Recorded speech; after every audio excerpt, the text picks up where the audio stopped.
الحمد لله الذي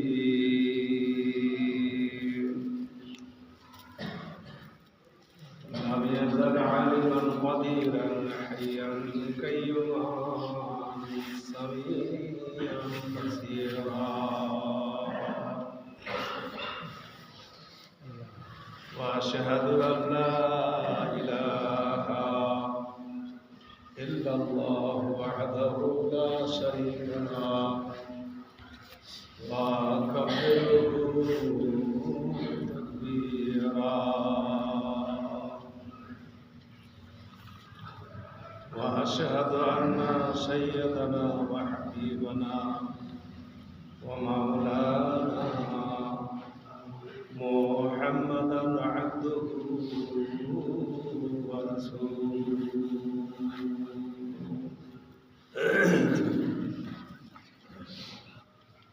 الذي بعث إلى الناس كافة بصيرا ونذيرا وداعيا إلى الله بإذنه وسراجا منيرا أما بعد أعوذ بالله من الشيطان الرجيم بسم الله الرحمن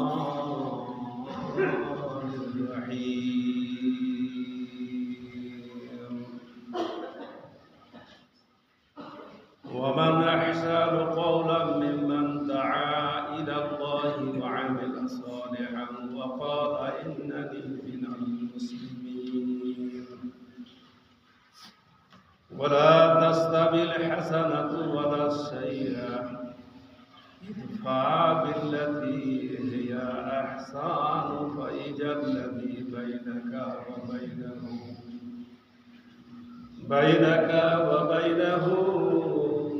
عداوة كأنه ولي حميم بارك الله ونفعنا وإياكم بالآيات والذكر الحكيم إنه تعالى جواد كريم مالك الرحمن الرحيم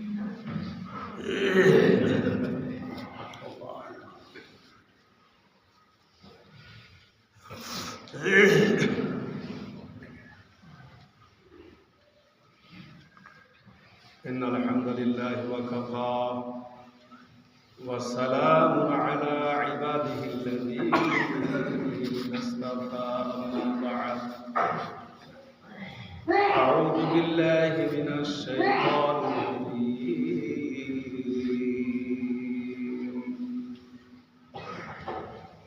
بسم الله الرحمن الرحيم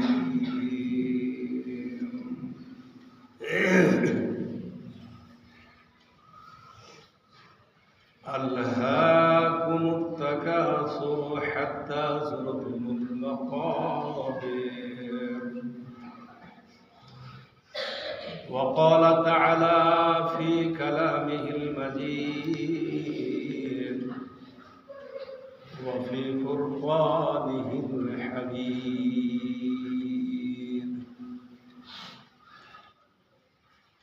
بسم الله الرحمن الرحيم بل تؤثرون الحياة الدنيا والآخرة خير وأبقى وقال النبي صلى الله عليه وسلم وعن كعب بن عياج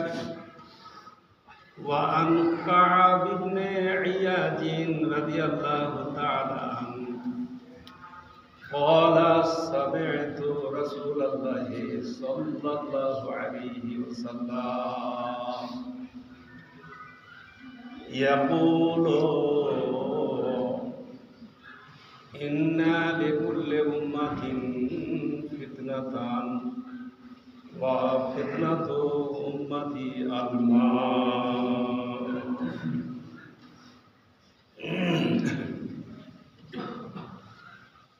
উপস্থিত সমবেত মুসলিম সমাজ, সর্বপ্রথম আল্লাহ রাব্বুল আলামিনের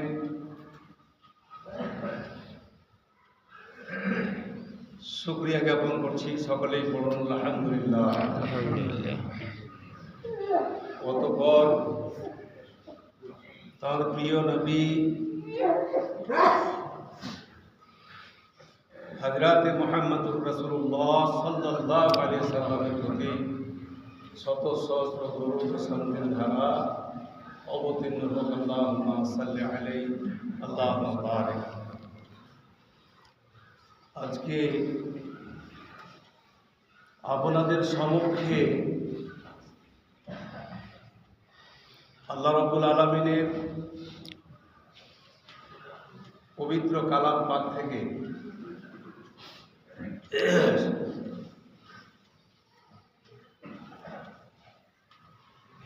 আম্মা পড়ার সূরা আত-তাকাসুর প্রথম দুটো আয়াত পাঠ করেছি, আর এটাও আম্মা পড়াই থেকে সূরা আল-আলা 16 এবং 17 নম্বর আয়াত পাঠ করেছি। আর তিরমিজির একটা হাদিস, কাআব ইবনে ইয়াজ বলে একজন, কাআব ইবনে ইয়াজ বলে একজন সাহাবী ছিলেন আল্লাহর নবী। উনি বর্ণনা করেছেন একটা হাদিস,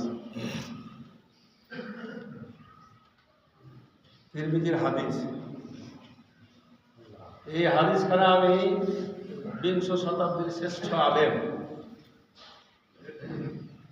আল্লামা নাসিরউদ্দিন আলবানীর রিয়াদুস সালেহীন থেকে আমি সংগ্রহ করেছি। সহিহ হাদিস, বিশুদ্ধ হাদিস।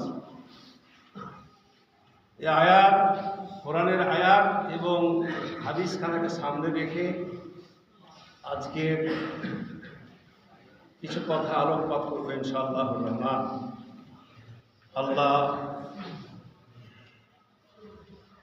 যাতে করে তৌফিক দেন, সকলেই বলুন আমিন। এবং আমরা যা শুনবো, শোনার পরে আমলে পরিণত করবো ইনশাআল্লাহুর রহমান। সকলেই বলুন আমিন। আল্লাহ রাব্বুল আলামিন সূরা আত-তাকাসুর, তাকাসুর শব্দের আবিধানিক অর্থ হলো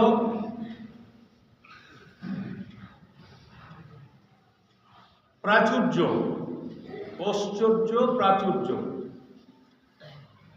ঐশ্বর্য এবং প্রাচুর্য কাকে বলা হয়? বলা আছে তাফসীরে, প্রাচুর্য বলা হয় ধন সম্পদ, সন্তান সন্ততি, বাড়ি গাড়ি, দালান কোঠা, সহযোগী, পৃষ্ঠপোষক, এগুলো সবকেই বলা হয়েছে প্রাচুর্য। আল্লাহ রাব্বুল আলামিন আমাদেরকে যে প্রাচুর্য দান করে থাকেন, দিয়েছেন, এই প্রাচুর্য যারা আমরা আল্লাহর পক্ষ থেকে পাই, এই প্রাচুর্যগুলো পেয়ে, ধন সম্পদ পেয়ে, সন্তান সন্ততি পেয়ে, বাড়ি গাড়ি, দালান কোঠা সব কিছু পেয়ে আমরা আল্লাহর স্মরণ থেকে অনেক দূরে সরে যাই।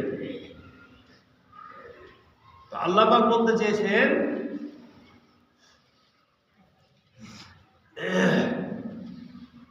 এই আয়াতে আল্লাহ পাক বলছেন যে যারা ধন সম্পদ পেয়ে আমাকে বলে যারা ভুলে যায়,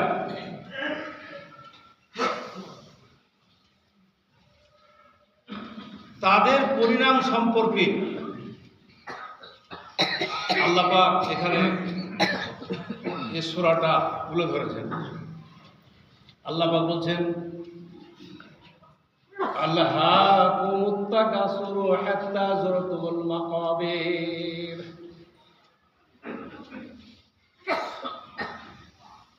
প্রাচুর্যের প্রতিযোগিতা তোমাদেরকে মোহাচ্ছন্ন করে রেখেছে। তার মানে প্রাচুর্য, ধন, মাল, বাড়ি, গাড়ি, টাকা, পয়সা, সন্তান, সন্ততি, এই ঐশ্বর্য প্রাচুর্য আপনাকে গাফেল করে রেখেছে আল্লাহর স্মরণ থেকে।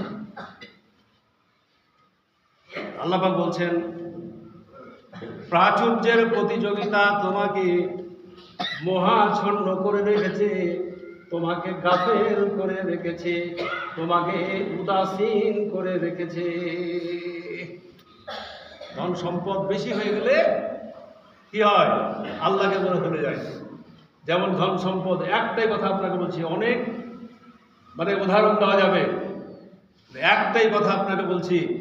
কারুন নামে একজন লোক ছিল, যেই লোকটা মূসা আলাইহিস সাল্লামের কাকাতো ভাই। মূসা আলাইহিস সাল্লামের কাকাতো ভাই কারুন, এই কারুনকে আল্লাহ অগণিত মাল দিয়েছিলেন, ধন সম্পদ দিয়েছিলেন। বিস্তারিত আলোচনা করলে অনেক সময়ের দরকার। তো এ আল্লাহকে বলে ভুলে গিয়েছিল ধন সম্পদের কারণে। কারুনকে আল্লাহ রাব্বুল আলামিন ধ্বংস করে দিয়েছেন। তাফসিরে পাওয়া যায় যে কারুনকে আল্লাহ যখন ধ্বংস করলেন, তো ধ্বংস করার কারণ হলো যে ধন সম্পদ অনেক আল্লাহ দিয়েছিলেন, কিন্তু ধন সম্পদের ও সঠিক ব্যয় করতো না, সঠিক জায়গাতে ধন সম্পদকে সে খরচ করতো না, এবং সেটাকে মনে করেছিল যে এটা আমার বাপ দাদার, আমি অরেসান সূত্রে এই সম্পদ পেয়েছি। সে সম্পদগুলোকে সে সঠিকভাবে ব্যয় করতো না, যার জন্য তাছাড়া অনেক কাহিনী আছে, ঘটনা আছে, আল্লাহ পাক কারুনকে ধ্বংস করে দিলেন। সংক্ষেপে বলছি, আল্লাহ পাক বলছেন, আল্লাহাকুমুত তাকাসুরু হাত্তা যুরতুমুল মাকাবির। প্রাচুর্যের প্রতিযোগিতা তোমাদেরকে, প্রাচুর্যের প্রতিযোগিতা তোমাদেরকে মোহাচ্ছন্ন করে রেখেছে। ধন সম্পদ আপনাকে মোহাচ্ছন্ন করে রেখেছে, গাফেল করে রেখেছে। হাত্তা যুরতুমুল মাকাবির, যতক্ষণ না তোমরা কবরের ভূমিতে সাক্ষাৎ করবে, যতক্ষণ কবরে না যাবে ততক্ষণ পর্যন্ত এই প্রাচুর্যের প্রতিযোগিতা আপনাকে মোহাচ্ছন্ন করে রেখেছে, গাফেল করে।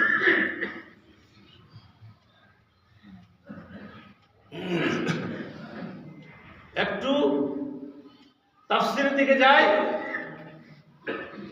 আলহা ইউলহি শব্দ তাফসীরে বর্ণনা করা হয়েছে, আলহা ইউলহি মানে গাফেল করে রাখা, উদাসীন করে দেওয়া। আর তাকাসুর মানে হলো অধিক কামনা করা, আরো চাই, আরো চাই।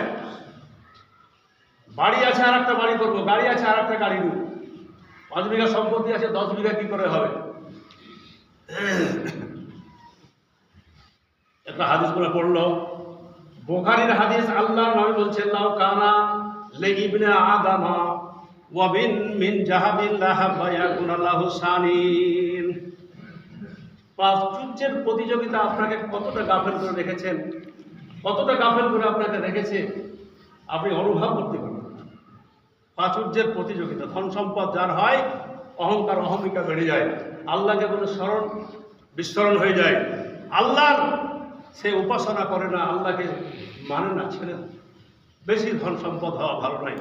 যদি বেশি ধন সম্পদ কামনা করতেন, আল্লাহর রসুল ওই উহুদ পাহাড়টাকে যদি বলতেন যে এটা সোনা হয়ে যাও, সোনা হয়ে যেত। আল্লাহর রসুল গরিবী হালাতে থেকেছেন, গরিবী হালাতেই দিন কাটিয়েছেন, না খেয়ে থেকেছেন।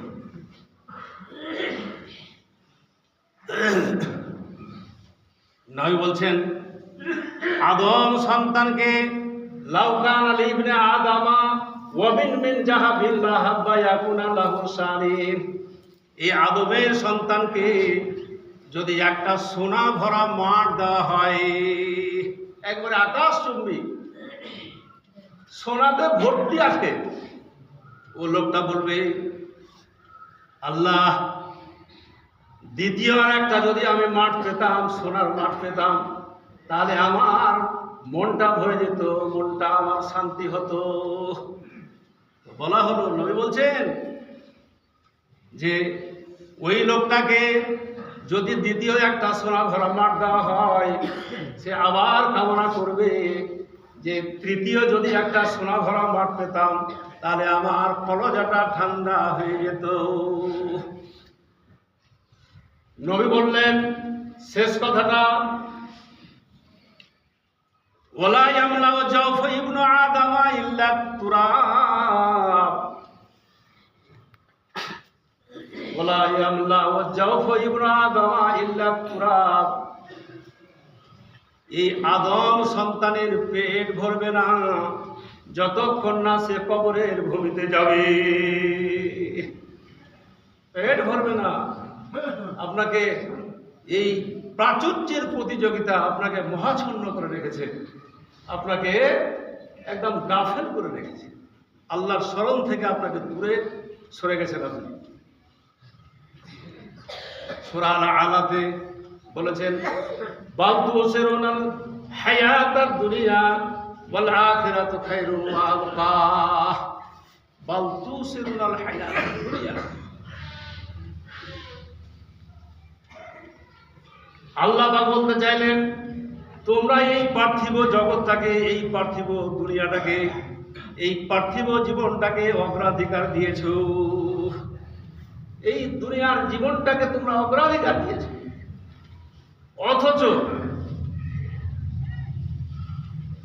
ওয়াল আখিরাতু খায়রুন ওয়া আবকা, অথচ আখিরাতের জীবন সর্বোত্তম এবং স্থায়ী।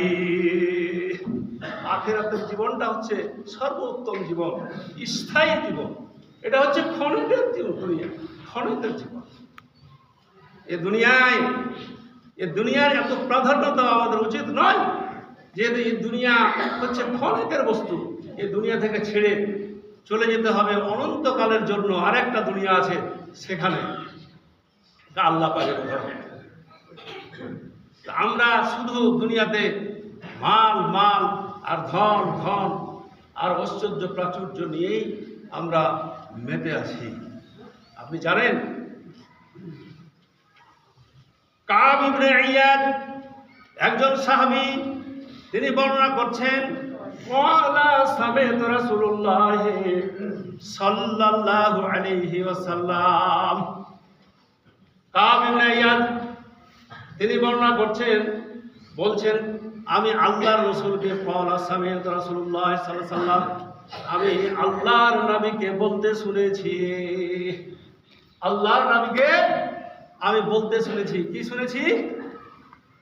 ইয়াকুলু ইন্না লিকুল্লি উম্মাতিন ফিতনাতান ওয়া ফিতনাতু উম্মতি আল মাল। তিরমিজি শরীফের হাদিস এবং সহিহ হাদিস। কাব ইবনে ইয়াদ রাদিয়াল্লাহু তাআলা আনহু বলছেন আমি আল্লাহর নবীকে বলতে শুনেছি, আল্লাহর নবী বলেছেন প্রত্যেক জাতির জন্য একটা ফিতনা আছে। ইন্না লিকুল্লি ফিতনাতিন, ইন্না লিকুল্লি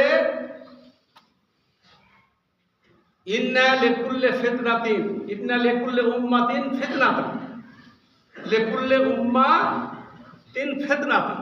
আল্লাহর নবী বলছেন যে প্রত্যেক জাতির জন্য একটা ফিতনা আছে। ফিতনা মানে কি জানেন? ফিতনা মানে হলো বিপদ, পরীক্ষার বস্তু। ফিতনা হচ্ছে ফিতনা মানে হচ্ছে পরীক্ষার বস্তু। আল্লাহ নবী বললেন প্রত্যেক জাতির জন্য একটা পরীক্ষা আছে, একটা ফিতনা আছে।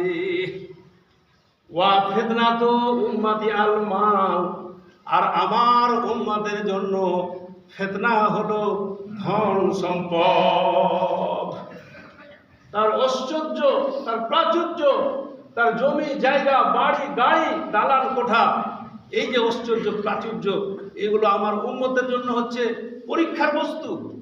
এগুলো হচ্ছে তার মানে ফিতনা, সব ফিতনা। আমাদের ধনবান জমি জায়গা আল্লাহ পাক আমাদেরকে দিয়েছেন, টাকা পয়সা আমাদেরকে দিয়েছেন, আর আল্লাহরই দেওয়া ধন সম্পদকে, এই ধন সম্পদকে আমরা ব্যয় করব সঠিক জায়গায়, সঠিক জায়গায়। আল্লাহু আকবার। শোনেন হাদিস থেকে,